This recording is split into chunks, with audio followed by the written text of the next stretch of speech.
राजनीति में एक बात कही जाती है, अगर कोई बहुत देर बाद लाइमलाइट में आता है, अगर वो सुर्खियों के जाल में नहीं फंसता तो बड़ा बन जाता है, लेकिन सुर्खियों की वजह से कोई खुद को बड़ा समझने लगता है तो वो छोटा ही बनकर रह जाता है। टीएमसी से निलंबित विधायक हुमायूं कबीर के साथ कुछ ऐसा ही हो गया है। सुर्खियों में आने के लिए कबीर के सिर पर बड़बोलेपन की खुमारी छा गई है और इसी बड़बोलेपन में आकर उन्होंने बीजेपी के चाणक्य अमित शाह ने पश्चिम बंगाल में बीजेपी के राजनीतिक हित साधने के लिए कबीर को कौन सा हिडन टास्क दिया है, उस पर से पर्दा हटा दिया। अमित शाह पश्चिम बंगाल में कबीर को किस भूमिका में देखना चाहते हैं, उस पर से खुद ब खुद पर्दा हटा दिया। नमस्कार दोस्तों, मैं हूं प्रवीण सानी। दोस्तों, पश्चिम बंगाल में बाबरी मस्जिद की नींव रखने वाले एमएलए हुमायूं कबीर को खास राजनीतिक समर्थन नहीं मिल रहा है। ये दिख रहा है पर्दे के पीछे से बीजेपी तो उन्हें सपोर्ट कर रही है। उनको पश्चिम बंगाल की मुख्यमंत्री ममता बनर्जी का प्रतिद्वंदी बनाने के लिए बंगाल में ममता के बेस वोटर्स मुसलमानों का झुकाव उनकी ओर लाने के लिए बार बार बीजेपी बाबरी मस्जिद का जिक्र कर रही है। यहाँ तक कह सकते हैं कि वंदे मातरम पर डिबेट भी इसलिए करवाई गई थी। तो जनता को झांसे में लेने के लिए बीजेपी के लिए हुमायूं कबीर सियासी दुश्मन है। कांग्रेस और लेफ्ट ने भी हुमायूं कबीर से खुद को किनारे कर लिया है। यहाँ तक कि ओवैसी की पार्टी ने भी दूरी बनाने का फैसला किया है। दोस्तों, टीएमसी ने तो विधानसभा के अंदर भी कबीर से दूरी बनाए रखने का फैसला किया है। टीएमसी नेताओं ने कहा कि सदन में उनके बैठने की व्यवस्था बदली जाएगी। पीटीआई भाषा के अनुसार विधायक बने रहने के उनके फैसले के बाद तृणमूल कांग्रेस विधायक दल ने सत्तारूढ़ दल के सदस्यों से दूर रखने के लिए कबीर की सीट भाजपा सदस्यों की सीट के पास करने की पहल की है। इससे पहले कबीर को उनके पूर्व मंत्री पद के कारण सत्ता पक्ष की सीट के पास अगली पंक्ति में सीट दी गई थी।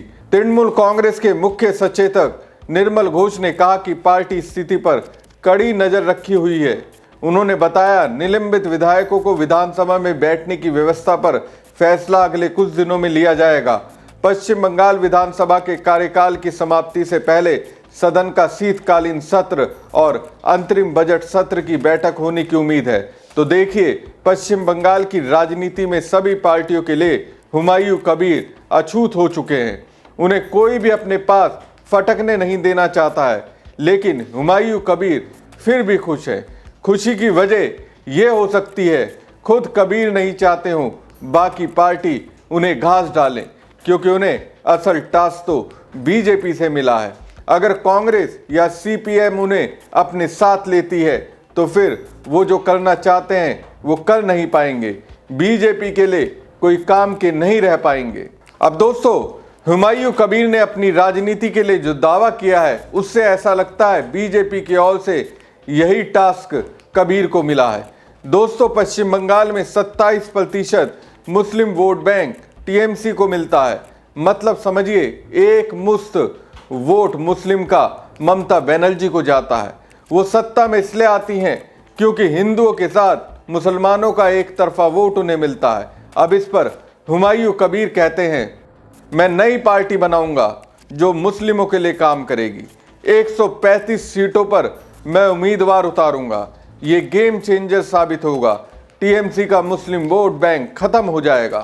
तो साफ है कि बीजेपी चाहती है मुस्लिमों का वोट बटे। कबीर ममता बनर्जी के मुस्लिम वोट बैंक में सेंधमारी करे, ये टास्क बीजेपी की ओर से मिला हुआ था। हालांकि सबका यही अनुमान रहा कि हुमायूं कबीर ने बाबरी मस्जिद बनाने की जिद को लेकर ममता बनर्जी से अपने बागी तेवर इसलिए दिखाए क्योंकि मुस्लिम वोट बैंक को अपनी ओर खींच सके। कबीर कहते हैं वो अगले विधानसभा चुनाव में सीएम ममता बनर्जी की पार्टी के खिलाफ उम्मीदवार उतारने जा रहे हैं। राज्य में 2026 में चुनाव होने हैं, इसलिए 22 दिसंबर को एक नई पार्टी का ऐलान करेंगे। ममता बनर्जी की पार्टी के खिलाफ उम्मीदवारों को उतारूंगा। तो दोस्तों, हुमायूं कबीर के टारगेट पर बीजेपी नहीं, जबकि वो कहते हैं बीजेपी कम्युनल है। टारगेट किसको कर रहे हैं? टीएमसी उम्मीदवारों को।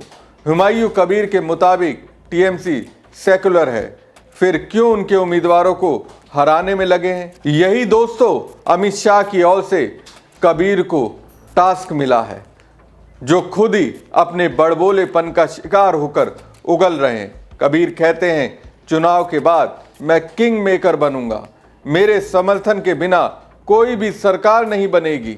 कबीर के ये बहुत ही हसीन सपने हैं। बादल जब हद से ज्यादा गरजते हैं तो कभी देखा है आपने बरसते हुए? नहीं बरसते, सिर्फ गरज कर ही रह जाते हैं। कुछ इसी तरह से बिहार में 2 साल से जन स्वराज के संस्थापक प्रशांत किशोर गरज रहे थे। यहां तक दावा कर रहे थे कि अगर उनकी पार्टी को 243 में से 135 सीटें आई तो वो इसे अपनी व्यक्तिगत हार मानेंगे। हसीन सपने प्रशांत किशोर ने बिहार में देखे थे, लेकिन हुआ क्या? उनके उम्मीदवारों की जमानत जब्त हो गई। यही नहीं, हुमायूं कबीर अपनी तुलना ओवैसी से कर बैठे हैं। हुमायूं कबीर का कहना है कि वो बंगाल के ओवैसी हैं। अगर ऐसा है तो फिर साफ है उनकी राजनीति का स्पॉन्सर बीजेपी कर रही है। आखिर ओवैसी की पार्टी को भी तो बीजेपी की बी टीम कहा जाता है। अब मुझे समझ में आया ओवैसी क्यों कबीर से दूर भाग रहे हैं। बीजेपी तो कबीर को प्रोजेक्ट कर ओवैसी की राजनीति का आधार ही छीनने में लगी है। मुझे लगता है ये बात ओवैसी पूरी तरह से समझ चुके हैं, इसलिए उन्हें वो खुद से दूर रख रहे हैं। तो साफ है दोस्तों, बीजेपी राजनीति की हर नीति का इस्तेमाल कर रही है। करीब 15 साल से बीजेपी कोशिश कर रही है किसी तरह से पश्चिम बंगाल की सत्ता से टीएमसी को बेदखल किया जाए। अपनी राजनीति के हर हथकंडे का उन्होंने इस्तेमाल किया। बावजूद इसके ममता बनर्जी बंगाल की राजनीति में शीर्ष पर विराजमान है। उन्हें लाख चाहने के बाद भी बीजेपी डिगा नहीं पाई। पिछले लोकसभा चुनाव में ओवैसी के जरिए उन्होंने बहुत प्रयास किया था मुसलमानों के वोट में बंटवारा किया जाए, लेकिन कामयाब नहीं हो पाई, क्योंकि पश्चिम बंगाल की जनता बाखूबी जान चुकी है ओवैसी असल में बीजेपी के लिए काम करते हैं। इसलिए इस बार पश्चिम बंगाल में होने वाले विधानसभा चुनाव में उन्होंने कबीर को अंदर खाने से प्रोजेक्ट किया था। इसके लिए 6 दिसंबर को चुना गया, जिस दिन बाबरी मस्जिद को ढाया गया। इस दिन को मुसलमान अब तक भूल नहीं पाए। इसी दिन जब हुमायूं कबीर पश्चिम बंगाल में बाबरी मस्जिद का शिलान्यास करते हैं तो एक तरह से ऐसा लगता है कोई है जो ये चाहता है कि मुस्लिमों के सेंटीमेंट को उकसाया जाए। हुमायूं कबीर जैसे मुस्लिम नेताओं की छवि मुस्लिमों के बीच नायक की तरह बनाई जाए, जिससे मुस्लिमों के वोट छिटके। अब इसका खुलासा खुद हुमायूं कबीर ने कर दिया है। हमारी खबर आपको कैसी लगी कमेंट बॉक्स में कमेंट करके जरूर बताएं। साथ ही पेज को ज़्यादा से ज़्यादा लाइक और शेयर कीजिएगा। धन्यवाद।